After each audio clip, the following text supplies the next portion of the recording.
On May 10, 2007, in the quiet small town of Courtroom, Czechia, an ordinary evening turned into a blood-chilling event for a joyful father. Wanting to ensure the safety of his newborn child, he prudently installed a baby monitor with a video surveillance system, unknowingly launching a chain of events that would haunt him forever. As he eagerly peered at the monitor screen, anticipating a glimpse of the child's crib, the surveillance camera picked up a nearby signal, and before his eyes unfolded a shocking and horrific scene. A little boy, barely clothed, with very fragile limbs cruelly tied behind his back. He looked very thin and weak, and desperately tried to find food on the floor. From his emaciated appearance, shivers ran down the man's spine, and he wondered from which of the neighbors the video recording was coming, and who was this boy captured on the baby monitor screen. Friends, before watching, don't forget to check out my Telegram channel. There I post various criminal news from around the world daily without censorship. And in the chat, you can discuss each news item and just chat on various topics. I'm waiting for you there. Scat. In 2005, in a small Czech town of Courtroom, lived two sisters, 31-year-old Klara Maurova and 30-year-old Katerina Maurova. Not much information is known about their early life. However, it was found out that Klara had a degree in pedagogy in the field of studying methods and activities of teachers. Katerina, on the other hand, what struck those who knew them was the deep faith that the sisters shared. They often spoke of a divine mission that awaited them and of a calling from God that would determine their fates. In addition, Klara was a single mother on whose shoulders fell the care of two boys, 9-year-old Jakub and Andrei, who was earlier. Klara had been married, but details about her husband, the duration of their marriage, and the circumstances of their separation remain unclear. Some explain the breakup by Klara's unusual behavior and beliefs, which were believed to be related to her struggle with schizophrenia. Despite the difficulties she faced, those who knew her couldn't help but praise her for her maternal nature. She was the embodiment of a loving and caring mother, always taking care of Jakub and Andrei. Klara enjoyed playing with them, taking them on exciting vacations to summer camps so that they would have wonderful memories. However, the peaceful life they had built together began to change when a new child entered their lives. From that moment, Klara's life, as well as that of Jakub and Andrei, would never be the same again. The new child was a 13-year-old Norwegian orphan named Anechka. She had an interesting connection with who somehow took her under her wing. We don't know all the details of how they met, but possibly their paths crossed at a youth center where the woman worked. One day, Katerina decided to visit her sister Klara and brought Anechka with her. This was not just an ordinary visit because the girl had something to share. She bravely told that she had run away from a dangerous gang of human traffickers in Norway. The poor girl had endured severe trials at the hands of these criminals. When Anechka told her heart-wrenching story, Klara couldn't help but feel a surge of sympathy and concern. It was a moment that united the whole family and connected them with the little girl in need of help. As days turned into weeks, Anechka's presence in Klara's house became more and more frequent. She also portrayed herself as a fragile and sickly child in need of constant medical care. However, this was strange since she trusted only Katerina to take her to the hospital. This makes one wonder about the reasons for such selective trust. Despite the mystery surrounding Anechka, Klara's heart softened, and she wholeheartedly accepted the girl as part of her family. But against the backdrop of this new chapter in their lives, something else loomed on the horizon. The two sisters, Klara and Katerina, joined a cult known as the Grail movement. This cult was led by a man named Joseph Skrilla.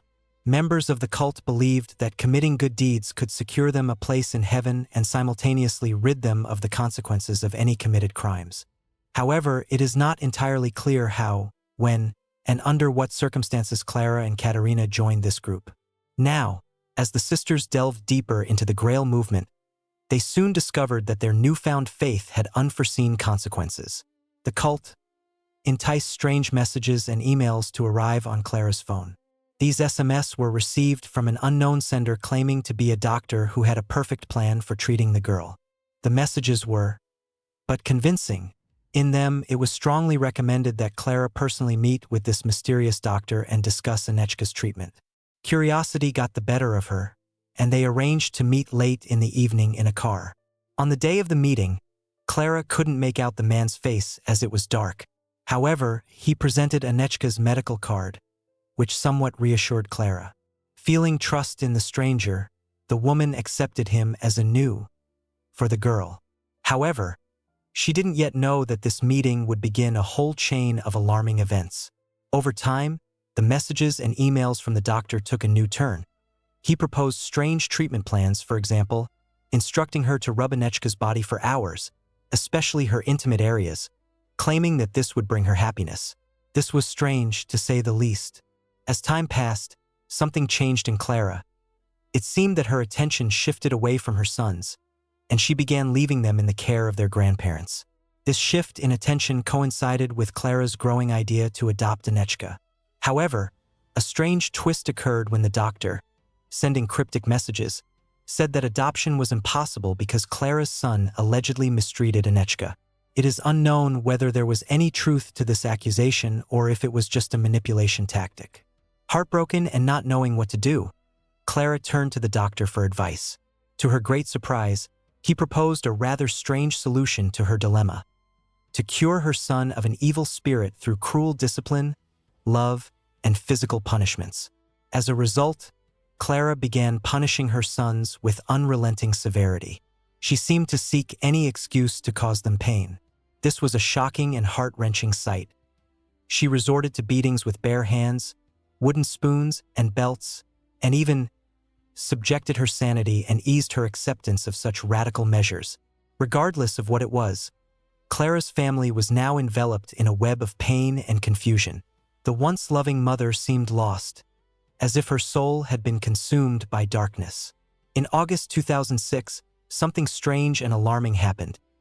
The doctor consulting Clara about her sons stated that her punishments were not helping, and what was most horrific, proposed an even more radical approach. The man said that Clara should stop behaving like their mother. This was an unexpected idea, but the woman nevertheless followed the doctor's instructions, and that's not even the craziest part. The doctor also suggested taking them to a small cottage located in the forest, away from prying eyes. This remote place was only 13 minutes' drive from their home in Courtroom. Clara was torn between this strange advice and the desperate need to cure her sons. However, in the end, she decided to agree. She gathered Jakub and Andrei and drove them to this secluded cottage. When they arrived at the house, they were met by Katerina, Clara's sister, and two men, one named Jan Skrila and the other Jan Turek. The group also included another woman, Hanna Basova, whom Clara knew from one of the summer camps where her sons had gone. This seemingly innocent meeting in the cottage would become the beginning of unimaginable ordeals for Jakub and Andrei. The walls of the house would witness indescribable acts of cruelty to which the innocent souls would be subjected, deserving nothing but love and care. Jakub and Andrei were kept locked in tiny dog cages that were so small they couldn't even stand or move properly. And in addition to the cruelty, they were forced to eat from dog bowls and go to the bathroom right in the cages, leaving them to sit in their own excrement. But that wasn't the end. Jakub and Andrei were forbidden to talk to each other, to their own mother, or to anyone else present. The mental tortures were simply unbearable, and then came the water tortures. Clara submerged, that this lasted an eternity. Her sons were in horror, thinking they might drown, and what was worse, Katerina held their hands behind their backs, leaving them defenseless against their own mother's cruelty. It's nauseating to think about the pain and suffering they were subjected to. They were scratched with pitchforks and subjected to unimaginable trials, forced to fight each other, tied like animals, and not only Clara and Katerina committed these abuses. The others joined in too. They put bags over Jakub and Andrei's heads, cutting off their air supply and tormenting them even more. But again, the horrors didn't end there. At some point, they even cut flesh from Andrei's buttocks and cauterized the wound with cigarettes. And what was most unthinkable, they forced him to eat his own flesh. The horror of all this is simply indescribable. Acts of savagery continued. They stripped skin from other parts of Jakub and Andrei's bodies, forcing them to eat it, and they themselves consumed it as food. And if that wasn't enough, they even forced them to eat their own vomit. Clara's son's screams must have been unbearable. so they taped their mouths shut with duct tape to make them silent. In the following month, in September 2006, Klara again decided to try to adopt Anechka, and this time her efforts were successful. After that, the woman made a shocking decision to give her sons to Katerina. She decided it would be better to focus on caring for Anechka, who, in her opinion, needed extra attention. Therefore, Klara's sons moved to live with their aunt. But in January 2007, the situation took a grim and frightening turn. Jakub, Andrei, and Katerina moved back to Klara's, and then the nightmare began anew. This time, the abuses against them were even worse. Klara locked them in a cement basement, as if they were prisoners in their own home. The horrors from the cottage returned to haunt them at every step. To make matters worse, Klara installed a baby monitor in the basement, allowing her to monitor her own sons without leaving the kitchen. During this time, Anechka lived in a completely different world. Her own bedroom was brightly lit and filled with toys. She seemed to live in another reality, unaware of the torments her brothers were subjected to. For several months, Jakub and Andrei remained confined in this dark, abandoned basement. They were trapped in a cycle of suffering, and it seemed there was no way out of this situation. But by fate, May 10, 2007, became the day when the truth, which had been hidden for too long, finally came to light. It all started with a man named Eduard, living near the Maurova family's house, who installed video surveillance for his newborn son. Baby monitors can sometimes glitch and pick up signals from neighboring devices, and that's exactly what happened on that fateful day. Instead of seeing his own son's crib on the monitor, Eduard encountered a disturbing sight. There was a boy, barely clothed, with his hands and legs tied behind his back. It was Andrei. He looked dirty, unhealthy, eating from the floor, and a woman's hand was feeding him. Eduard was understandably alarmed and, without wasting time, called the police. The authorities went door to door, determined to find the source of these alarming footage. When they reached Klara's house, the situation took a sinister turn. Klara and her Katerina refused to open the locked door in their home. This raised serious concerns. Therefore, firefighters got involved and broke down the door. What they found inside was a real nightmare. There were two boys, beaten, emaciated, locked like prisoners in the cement basement. Klara and Katerina were quickly arrested for their horrific actions. Then, Jakub, Andrei, and Anechka were taken to a children's home. However, a few days later, the girl disappeared. As the investigation progressed, the authorities stumbled upon information that turned the entire case upside down. Anechka, who was supposed to be a 13-year-old girl, turned out not to be who she claimed to be. Surprisingly, it was revealed that she was actually a 30-year-old woman named Barbara Skrylova. This was a cunning trick that allowed her to assume the appearance of a vulnerable teenager and enter Klara's family. Barbara's deception added a new level of intrigue to the unfolding story. It made one wonder about her true intentions and the reasons that prompted her to infiltrate Klara's family. The truth turned out to be much more complex than anyone assumed, and now the authorities had to unravel the web of deceit surrounding this mysterious woman. For 8 long months, her whereabouts remained a mystery, and everyone wondered what had happened to her. Then, like a bolt from the blue, she reappeared in the city. There, everything Norway. As the pieces of her journey came together, it turned out that after escaping from the children's home, she first went to Denmark and then ended up in Oslo. To enter Norway unnoticed, she used the passport of a 13-year-old boy named Adam Farn. It was provided to her by his parents. They went to great lengths to convince the authorities that Barbara was actually their son. To further build trust, Adam's father, Martin Farn, accompanied Barbara to Norway. Once there, she posed as Adam and even went to extreme measures. She shaved her head and hid her true face to deceive teachers, police, and children's institution workers who had no idea of her real age. Thanks to her new appearance, she managed to enroll in school. However, soon the story repeated itself, and she ran away again. She found refuge in a Norwegian children's home. Then in December 2007, she mysteriously disappeared from it. In the end, she was found on January 5, 2008, and her true identity was revealed. Thanks to this, the authorities learned the shocking truth about the woman posing as a little boy. Subsequently, she was deported back to Czechia to face charges of fraud and stand trial. In addition, the person who helped her, Martin Farn, also stood trial. He was arrested in Norway and charged with giving false testimony. During the trial, which took place in June 2008, Barbara claimed that her actions were dictated by a desire to escape her own troubled life. However, she denied her involvement in the violence against Andrei and Jakub. According to her, she was also a victim of violence from Clara and Katerina. Despite her statement, her defense was met with skepticism, and few believed her version of the story. During the court proceedings, Clara, with tears in her eyes, confessed that she had been under the influence of a mysterious figure known only as the Doctor. She told the court how he manipulated her through text messages, instructing her on what abuses and tortures she could subject her sons to. However, later the police made a stunning discovery. There was no doctor at all. The phone number associated with this person actually belonged to none other than Katerina, Clara's own sister. It became obvious that she had played an insidious role in this grim story.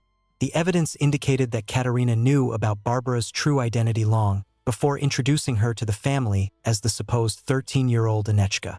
Instead of revealing the truth to her sister, she deliberately concealed the secret, fully understanding how easily Clara could be manipulated.